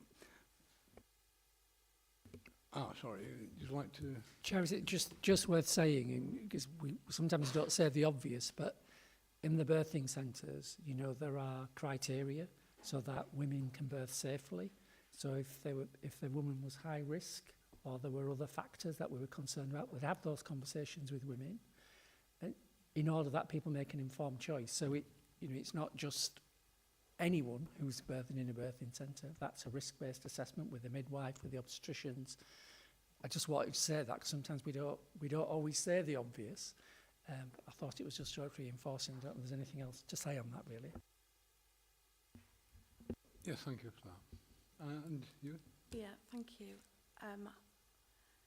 I was very interested in your comment and your interest in women who are birthing in what we would describe as off pathway, and women who may be choosing to birth at home or in a midwife-led birth centre, and that is part of the national strategy around personalised care and informed choice, and it's something that it's not straightforward. It's something that we escalate right through our trust boards in terms of awareness of our medical director and our chief nurse of the level of risk around patient choice and personalised care. But just to note that it is part of a national, it's not a local strategy, it's not something that we're particularly driving.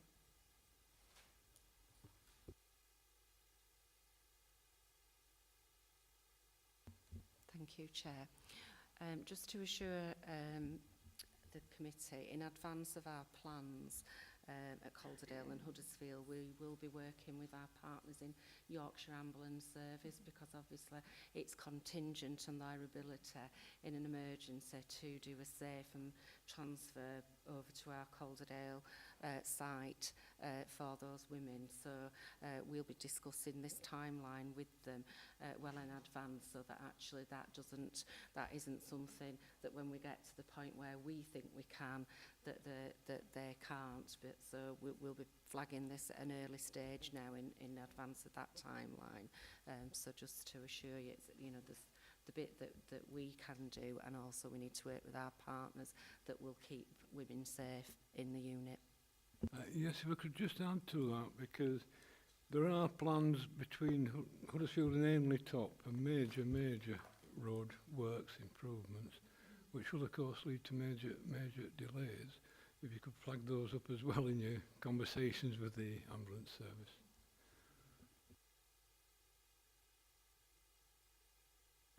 Right, I know you've been very, very patient, Councillor Ramsey. You'd like to contribute. I fully understand that I'm not a member of the panel, so I'm here to observe. But as a previous chair of the panel, thank you for allowing me to say something. I'm really pleased that we've got to a conclusion in the Dewsbury site. I think that's a really welcome thing to happen. And I heard before the 1st of April. I think Councillor Armour heard a little bit after.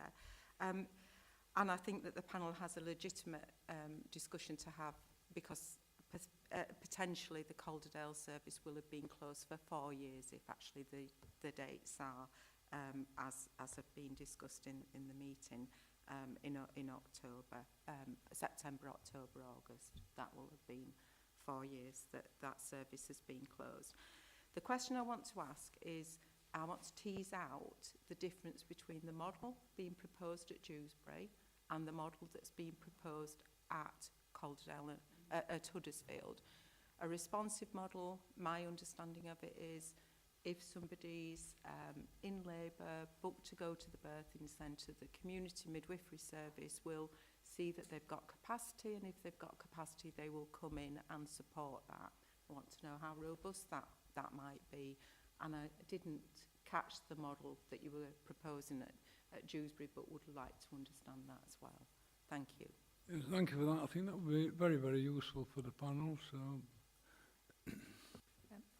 that's a good description of the model we're looking for Huddersfield Birth Centre, and we are doing that to try and effectively use our workforce rather than have them sat in a clinical area where there may not be labouring women and may not be that care.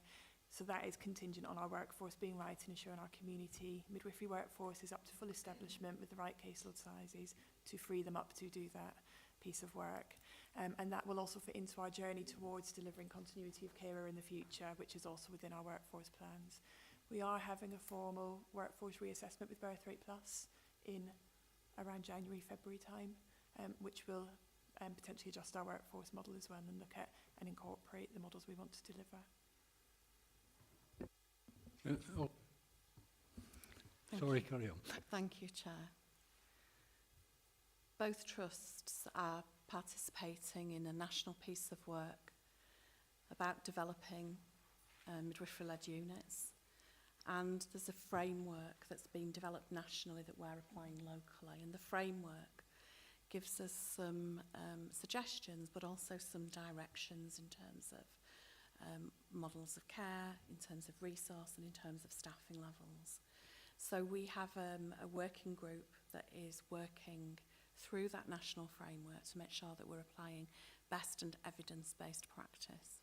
Our approach at the moment is that we have started to meet with the midwives who used to work in the birth centre. Remember, we've slightly different problems that led to the temporary suspension. We had around about 60% maternity leave of folks for a same period of time plus vacancy. So as those people have started to come back to work and we're talking to them about their career plans and workforce needs, we've started those consultation conversations with them. Our proposed model at the moment is what we call locally a one-on-one, which means that there would be somebody sitting in the birth centre, so there'll be a midwife and a support worker in the birth centre 24/7, and then they would call, when a woman rang in labour, they would call the second midwife to come in, who would be an on-call midwife. In that way, we believe, open a service that's going to be sustainable. What we can't do, with the numbers of women who we are projecting to use the service in the first 12 months, is open a model where we've got 2 midwives, 1 healthcare, and potentially nobody in the building for 72 hours or more, which was the situation as we came up to the temporary closure. So we, through the National Programme of Work and the framework, we've got a whole scheme of reporting, assessment and audit that we'll fully use, so that we're able to make sure that we're forecasting and making changes as we need to make changes. If we get to a position that we have higher numbers of women using the Bronte Birth Centre, then we will, of course, as with anything else, adjust our staffing model. But I think at this point, it is a bit of an unknown because in the period of time that the birth centre's been suspended, we've had a number of significant changes to maternity care, particularly, for example, in relation to the Saving Babies' Lives programme of work around fetal movements, fetal growth, etc. And there's a whole different framework for example, women who smoke. So pre the temporary suspensions, women would have had a different pathway to the pathway that they have now around fetal surveillance and monitoring fetal growth, which for some women means that we're advising them to have continuous monitoring in labour, go to the hospital, as opposed to intermittent monitoring in labour, which is what midwives do at home or in the birth centre. So there's been, in that period of time that there's been the temporary suspension, things haven't stood still. It's really tricky at the minute to try to project what our births are going to be for the first year and forward. So as the number of births changes, the model of care will change. I think it's going to be a dynamic model of care. One of the things that I'm concerned about is exactly what your councillor raised around confidence in midwives' competence and the skills that are required to support birth out of hospital, particularly if emergencies happen. So I think the presence of a highly skilled, highly developed, well-trained person 24/7 will give confidence to people who are coming in who may not be as familiar with the environment. And in many ways, that's the importance of the partnership work that we're doing, because we are in this regard part of a team, and so we're able to learn from each other, learn together, and as things are evolving in Bronte, we'll be sharing that learning and where possible transferring over to not only Huddersfield Birth Centre, but the 10 other birth centres in the north of England. Yes, thank you for that. Got a quick supplementary. Thank you. I mean, my whole point of raising that was to compare and contrast potentially the models and the sustainability issues that may be on both sides. It worried me slightly when we started to talk about community midwives' caseloads and what they've actually got on, because that then starts to make it feel as though that's not as robust. But I just leave it there then. Thank you. Which one's first? I think that just demonstrates the complexity of midwifery services and care at the moment, in terms of you can't look at any service in isolation of each other, whether it's community midwifery, birth centres or the hospital-based care. There's a couple of approaches that Anne Nice recommended that have helped us in our analysis of this very issue. So both trusts use one of the only nationally validated staffing tools, which takes into consideration the number of women who birth at home and the number of women who birth in birth centres, and help us to set our staffing models so that they're suitable models for rollout of continuity of carer. So Mid Yorks received their Birth Rate Plus assessment in July. Calderdale are undergoing the assessment in January, so it'll probably be about 3 to 4 months before we get a report from that assessment. But the assessment actually works through that very issue that you've raised about community midwifery workload. In essence, what it does is it lowers the community midwifery caseload size from that would be applied in an organisation where community midwives were only delivering a traditional model of care. So that's what we've tried to do as we've been doing our workforce planning and our strategies. Thank you for that. We need to move on. We're nearly out of time. As Councillor Addy made clear in her earlier statement, I agree. I'm not 100% convinced that the Huddersfield Birthing Centre will reopen at any time in the near future. I am concerned about it. Now, I do actually have the overall chair of scrutiny in an observational role, but my idea is we need, as a panel, to revisit this, well, let's say May. April was mentioned. And if it's not open, I think we do need to look at taking more robust actions towards a consultation or referral to the Secretary of State or whatever, but I will take advice from the Chair of Scrutiny on that. Yeah, thank you. And Mike from Calderdale, we have a lot of experience of joint health, don't we, Mike? And officers in Kirklees as well. We've done quite a few of these over the years. I think if, as you say, you wait till May, then we were into new municipal years, and we will be theoretically talking July at the earliest. I think the panel needs to decide when the timeline is needed for proper scrutiny. Not that it's not being proper scrutiny today. you don't understand. But fuller scrutiny is the word I'm looking for. Fuller scrutiny into the model that is being looked at. Because to me, it does sound like there are two different models being looked at. The CHFT, it is a different model entirely to what was there previously. It has been 4 years already. There is no definite about the timeline. It's all dependent on the timeline. And therefore, I think there needs to be some sort of line drawn in the sand that says, right, okay, we're going to do this. There doesn't have to be consultation. Scrutiny can say, Mike, put me right if I'm right. Scrutiny can say that we wish to consider this as a substantial change. The NHS do not have to run a consultation because they're not saying it's a substantial change. We might say it's a substantial change in the model and want to look at that model in more detail. We may want the NHS to do a little bit of consultation on the model that is proposed, but that might come out as part of the scrutiny work. Am I right, Mike? Yeah. That might come out as part of the scrutiny work, okay?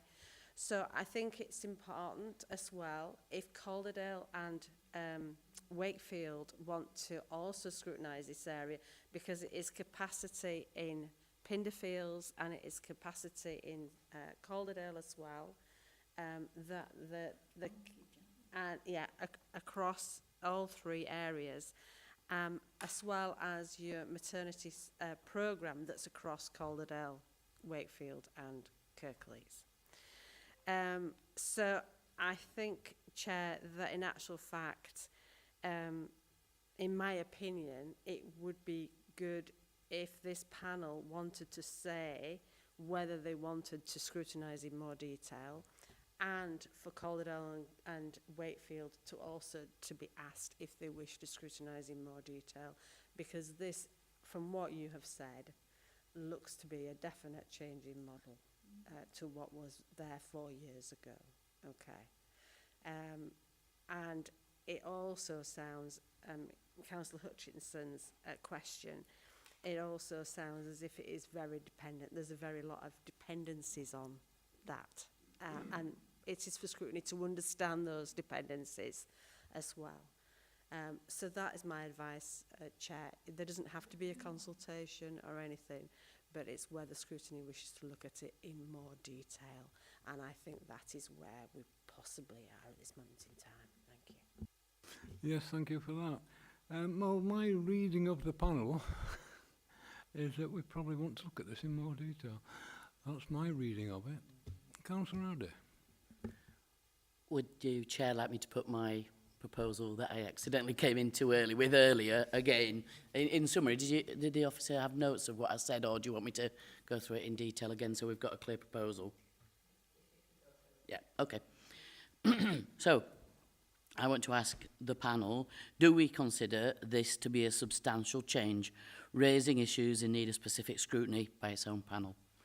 And on the basis of the protracted closures, even though we have a potential reopening timeline, we need to consider the sustainability and will recruitment be successful.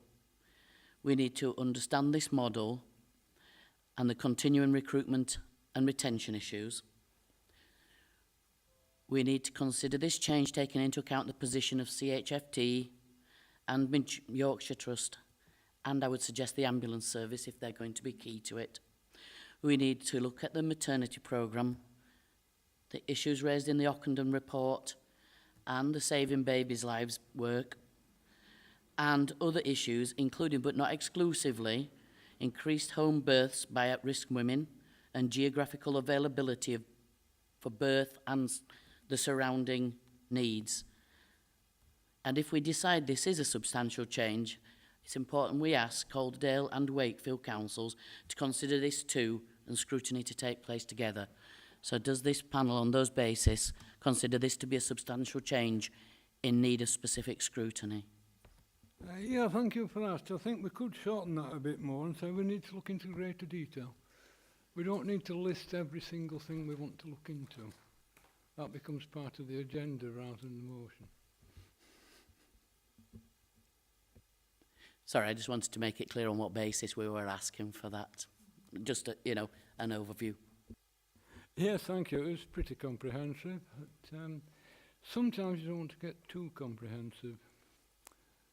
Can I just double check, Mike? For Calderdale to come in, would it need to be a substantial change for yourselves, or would you come in just for? I know the councillors will need to decide, but would you be part of you want to look at being part of a scrutiny to look in greater detail?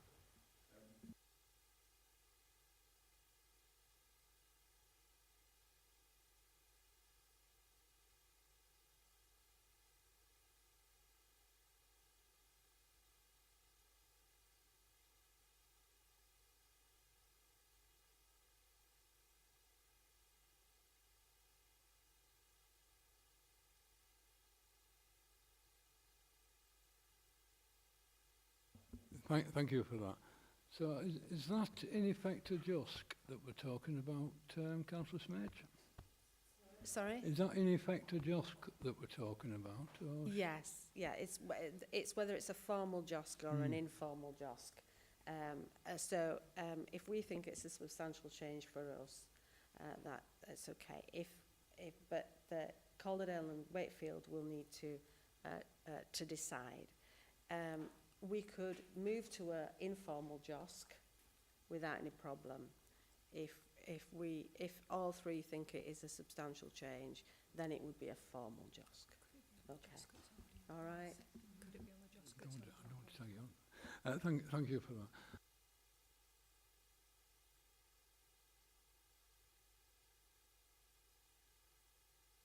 So you could move to an informal JOSC at this moment in time, and have your discussions with Kirklees, with Calderdale and Wakefield, okay? But you would need to make that substantial change decision pretty quickly. Thank you. Well, I think... Councillor Andy. Councillor Armour, sorry, Chair. I put that as a proposal to the panel. I don't know if anybody was prepared to second that. Well, we haven't done ours yet, but let's just consider things. Do we want to move to an informal joint review, which I think is probably a good step forward, a good stepping stone, in which case we don't need a long proposal about what we're looking at, this, that and the other.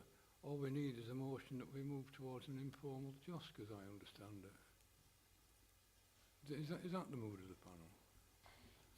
You can move to an informal JOSC, but to move to a formal JOSC, you need a substantial change decision. If the panel feels there is a substantial change in service, then that decision needs to be taken. Okay. Right, so the first motion we want is, does the panel believe this is a substantial change? Have we got any issues on that? Speakers, Councillor Wilson. Apologies, Chair, I personally feel that it is a substantial change looking at just the actual the work method, the role. It's going to be very much an on-call service. What happens when there isn't anybody available, as happens with pressures on any service within the NHS? So do you wish to move that we consider it to be a substantial change to service? I do, yes. Thank you. Have we got a seconder for that? I'll second that, sir. That's fine, thank you. Any amendments? Well, so, any amendments? Any counter proposals? I think we can move to a vote on that. All those in favour?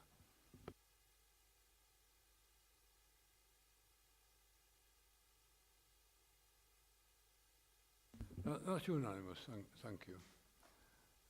Next moves now, officers, bit of advice, please.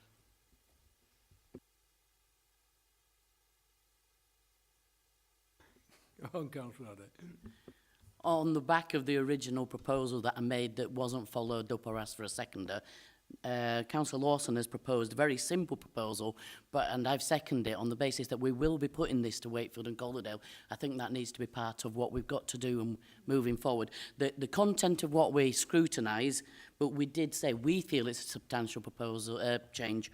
We need to put a point in that we are going to ask Wakefield and Calderdale to look at the same decision so that we can actually have a joint scrutiny on this, informal as it may be. Can I propose that we do that? Well, yes, but I would actually perhaps prefer that officers of the different authorities actually had a bit of a discussion about this on a short time scale. But I'm happy for you to put that forward. But So why don't we just say that there will be discussions with Calderdale and Wakefield as to joining in, whether they wish to join in a formal JOSC or whether they wish to take part in the scrutiny that we will be taking forward. Okay. Yes, thank you, Councillor Smears. That looks to me to be a good way forward. Are we happy to take that course of action? Yes, Barry. Chair, can I just ask a clarifying question? So, in the language of substantial change, are you applying that substantial change to both Calderdale and Mid Yorkshire? Or are you referring just to Calderdale? I just wasn't 100% sure. In my mind, it's Calderdale and it's the Huddersfield provision that is the problem. Assuming the Bronte ward comes forward as planned, I've little problem with that. But I've just been... Councillor Addy. That's part of the reason why I went on at length, Chair, I'm afraid. So to define that it was the overarching service, because women don't choose to go to one that's theirs or here. It doesn't matter if this service is okay, if that service doesn't match up where it needs to come in, for example. So it was an overarching look, really. Well, we'll do terms of reference, okay. We'll do terms of reference. I think you have, Mid Yorkshire has a plan in place, okay. The scrutiny needs to understand the plan, the model of the plan, etc. The problem is CHFT do not have a substantial, they have a plan but not a substantial plan, okay. The service as a whole is changing.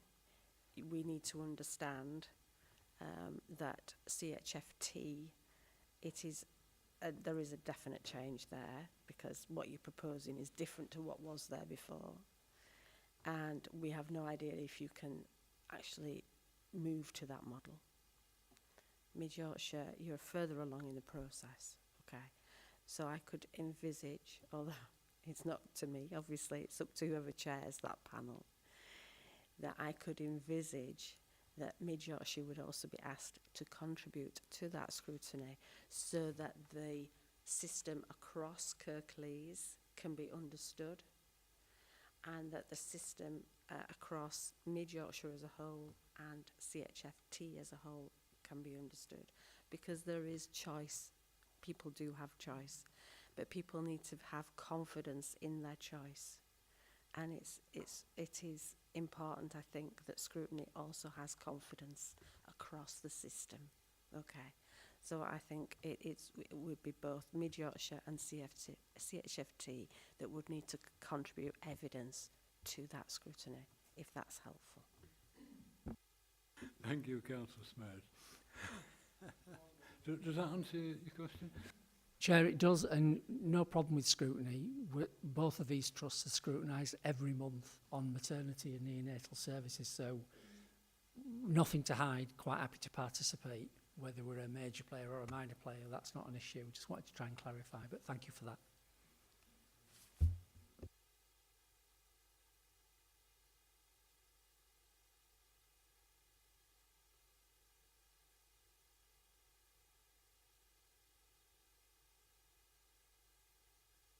Right, so we've got the makings of a plan.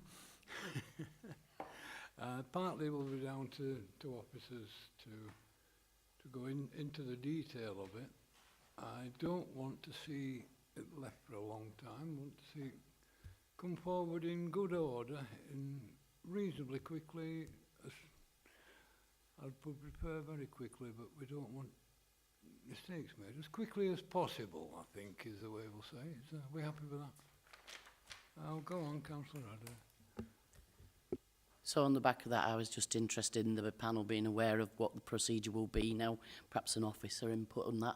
So if the officers go away and pass it to Wakefield and Calderdale, their meetings obviously will have to take place, and when will it come back, either to this panel or a panel of its own, and how will that be constituted, please? Yes, I'm sure the officer will help you. If it is this panel, then it'll come back to this panel, okay? If it is a joint panel, then each council has a process to how to go about appointing that joint panel, and therefore it goes through that joint panel process, and ours is through OSMC. Okay, all right, but that's just a technical thing that we will move forward with it, okay? But if it's just this panel, it'll come back here. And the point there is that we now have to look at the procedures. There's going to be quite a lot of officer input to that as well. So I can't say at this moment what we do next. We just need to make progress as quickly as we possibly can. I think that's the way I feel that I have to leave it at that. We are making progress, we're demanding progress, we're driving progress, but we're not in charge of the timetable directly. We're all right with that. We're happy with that. Yeah. Thank you very much, Mark. It's been an interesting and involved discussion, but a very necessary one, I think. And hopefully we'll see the Huddersfield Birthing Centre reopening soon. Depends.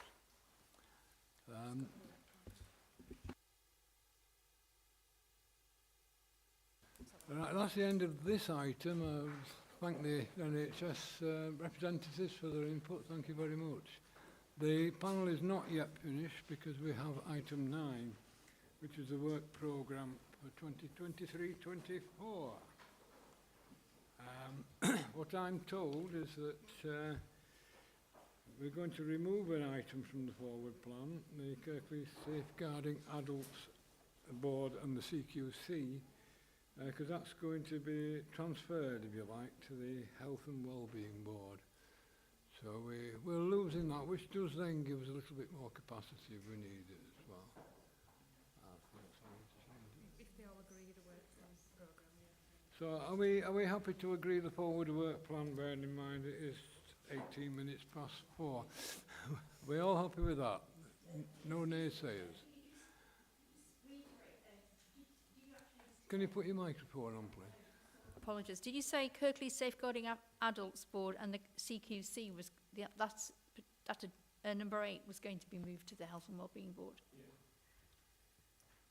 Yeah. As Health and Wellbeing Board Chair, I'd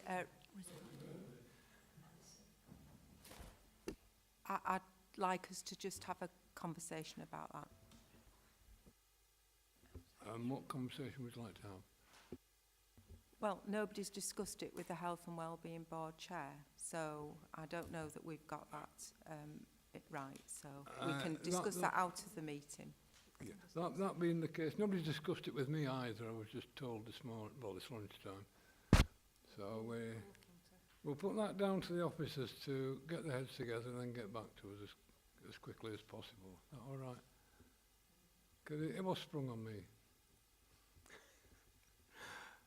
With that proviso, I think it's time we went, to be honest. Right. Can we just approve the rest of the work programme? Can we just approve the rest of the work programme?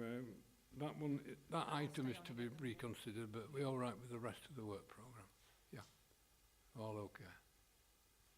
Right. Right, thank you very much. It's been a busy session, but we've learnt some things and we've done some things. Thank you for your input.